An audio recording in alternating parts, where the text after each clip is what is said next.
సిద్దిపేట జిల్లా తొగుట మండల వ్యాప్తంగా గత రాత్రి నుండి ఎడతెరిపి లేకుండా భారీ వర్షం కురవటంతో చెరువులు, కుంటలలోకి భారీగా వరద నీరు చేరింది. వర్షాలు కురుస్తున్న నేపథ్యంలో ప్రజలు బయటికి రాలేని పరిస్థితి నెలకొంది. వర్షాలకు చెరువులు, కుంటలు అలుగులు పారుతుండటం పట్ల రైతన్నలు సంతోషం వ్యక్తం చేస్తున్నారు. వర్షాకాలం ప్రారంభమైనప్పటి నుండి ఇప్పటివరకు ఇంత భారీ వర్షం ఎప్పుడూ కురవలేదని రైతులు తెలిపారు. చెరువులు, కుంటలు నిండితే తమకు యాసంగి పంటలకు ఎలాంటి డోకా లేదని, ఈ వర్షాలతో వరి, పత్తి పంటలకు ఎంతగానో మేలు చేకూరుతుందని చెప్పారు.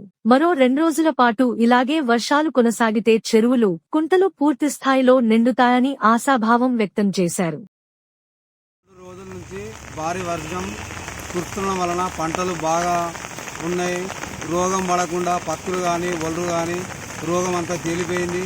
దీనివలన చెరువులు, కుంటలు నిండుతున్నాయి. ఈ వర్షం వలన యాసంగి కూడా ఏం డోకా లేకుండా పంటలు బాగా పండుతాయని మేము ఆశిస్తున్నాము. ఏ రోగం అయినా, ఏ పత్తులకైనా, ఏ ఒళ్ళకైనా రోగం రావడం వచ్చి తేలిపోవడం వలన మంచిగా పంటలు బాగా పండుతాయని మేము సూచిస్తున్నాము.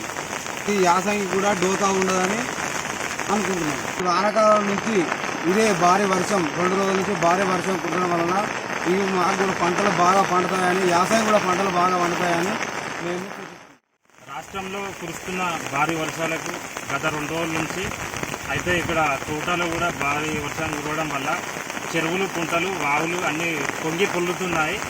కావున ఇక్కడ కాబోయే యాసంగి కూడా మాకు డోకా లేదు వర్షాల వల్ల.